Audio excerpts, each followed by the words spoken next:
Hi everyone. So last time we learned how to calculate a concentration for a solution in terms of moles per liter or molarity. And today we're going to learn how to calculate concentrations for solutions in terms of a percentage. So percent concentrations express the amount of solute contained in 100 parts of solution. So again, it's just a regular old fraction or percent. Now, the parts of solution may be expressed in different units. So for instance, we could have mass per mass, or volume per volume, or maybe mass per volume.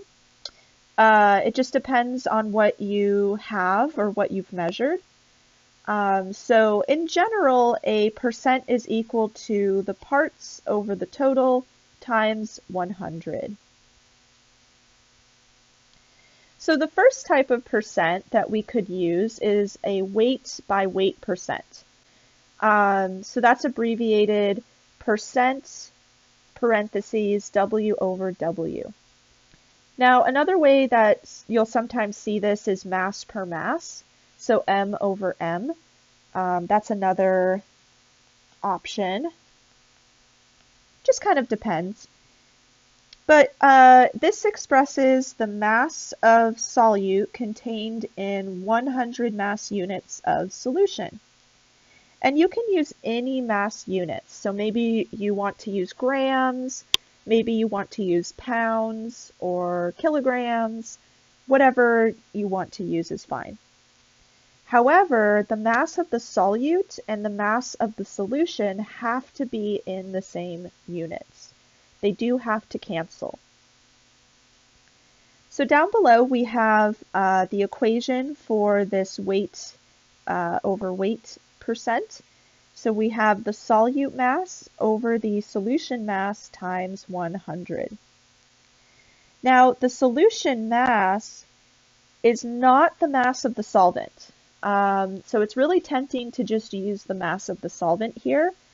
But remember, a solution is made up of solute and solvent. So this is actually the total mass of the solution. So that's a little tricky sometimes. So let's do a practice problem. Let's calculate the percent by weight of a solution prepared by dissolving 15 grams of table sugar in 100 milliliters of water. And the density of the water is 1 gram per milliliter. So let's write what we're given. So we're told that we have 15 grams of sugar. Okay, and then we have 100 milliliters of water, which is our solvent. So I'll write in parentheses here, solvent. And then the density of the water is 1 gram per milliliter. Okay.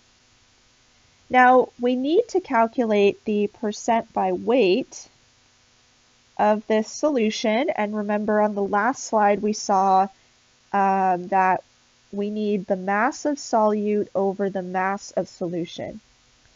So in this case we're using grams. We're given grams of solute, which is the sugar,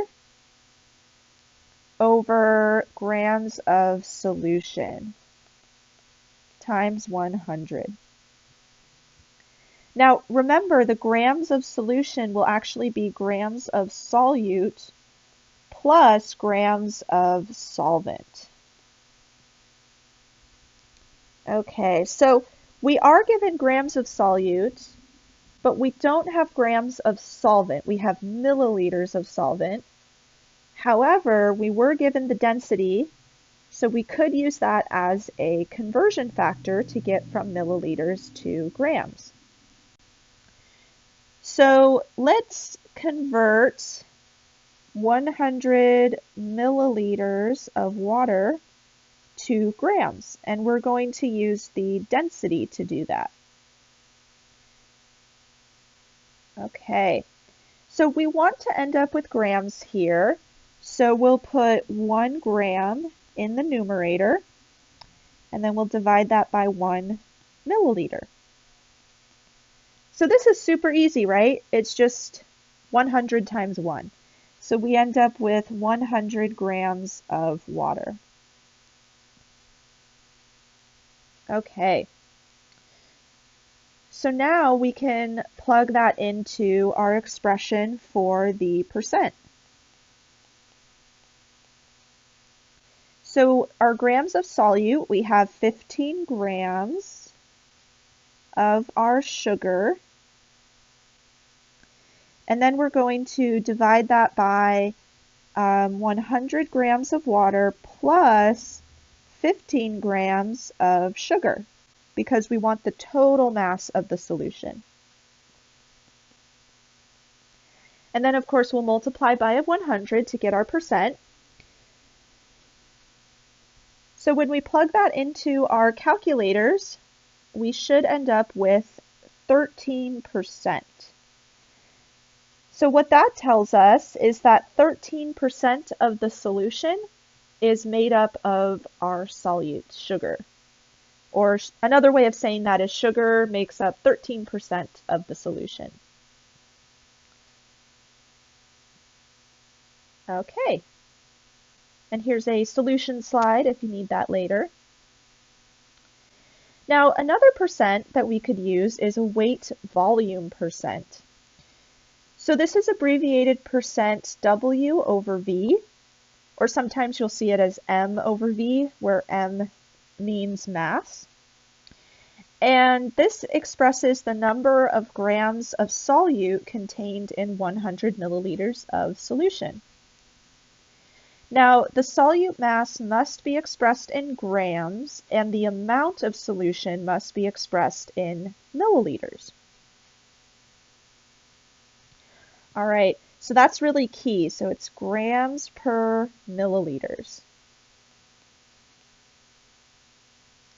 And then the percent concentration is normally used when the solute is a solid, and then the solvent and resulting solutions are liquids.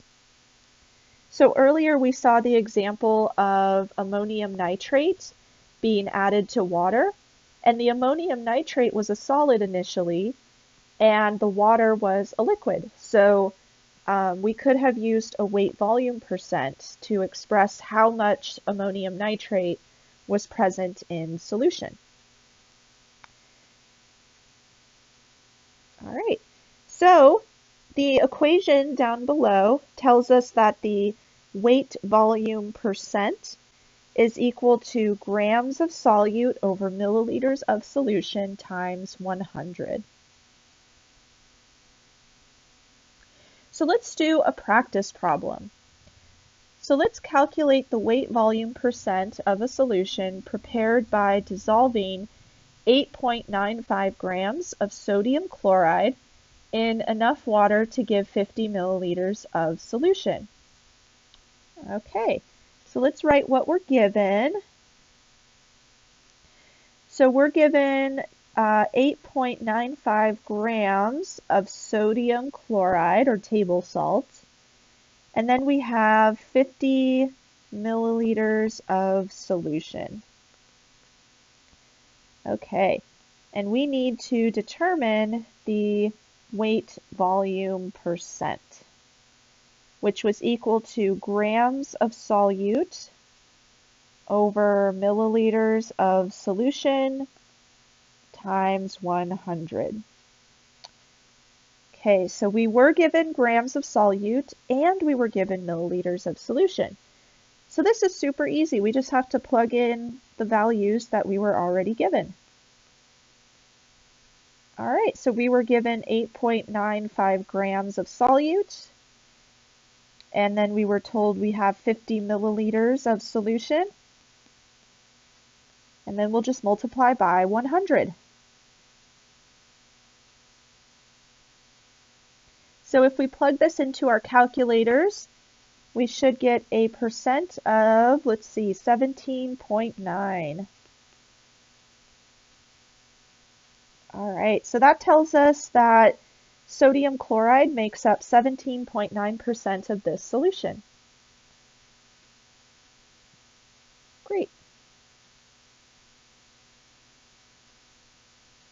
Okay, so one last type of percent that we can use to express a concentration is volume percent, so volume over volume. So this is abbreviated percent V over V, and this expresses the volume of liquid solute, so that's really key, contained in 100 volumes of solution.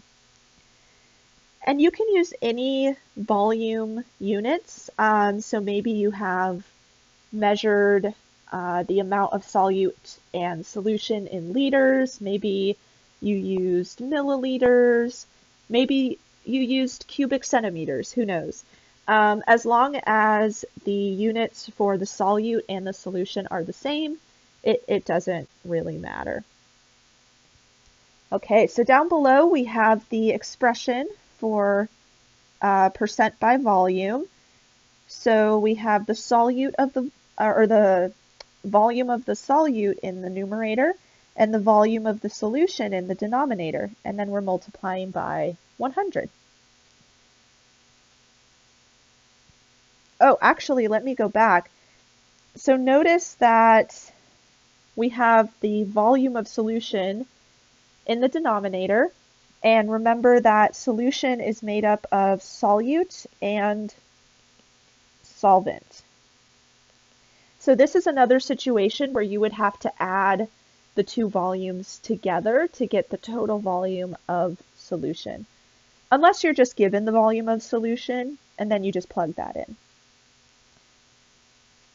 So let's do an example problem. So a solution is made by dissolving 250 milliliters of glycerin in enough water to give 1.5 liters of solution. Calculate the percent by volume of the resulting solution. All right, so let's write out what we're given.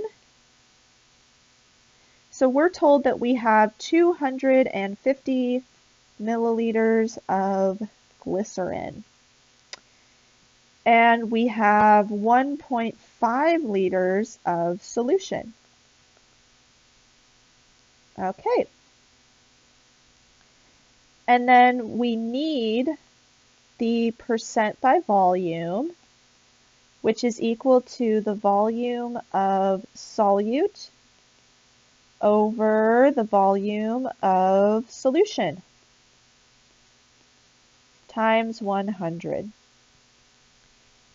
So it looks like here we were given the volume of the total solution, so we don't have to add together the solute and solvent volumes. So that's one step we can skip here. However, remember we want the units to be the same for the numerator and the denominator. And we were given milliliters of glycerin and liters of solution. So there's a couple different ways we could take care of this. We could either convert milliliters of glycerin to liters, or we could convert liters of solution to milliliters, just as long as we have the same units. So what I'm going to do here is convert milliliters of glycerin to liters. So let's do that pretty quickly here because we've already done it a couple of times already. So remember that when we're converting from milliliters to liters, we want liters in the numerator, and then there are 1,000 milliliters for every liter. So we're going to cancel units of milliliters, and then really we're just dividing 250 by 1,000. So that will give us 0.25 liters of glycerin. All right, so now we can plug everything into our equation. So the volume of the solute, which is glycerin, is 0.25 liters. And then we'll divide that by 1.5 liters of solution. Okay, so our units will cancel. That's what we want. And we should end up with a percent of 16.7. So that tells us that glycerin makes up 16.7% of this solution. All right. And then here is the solution slide. No pun intended. So next time what we'll do is discuss how to prepare solutions. And then we'll, of course, talk a little bit more about solutions. So I will see you in the next video.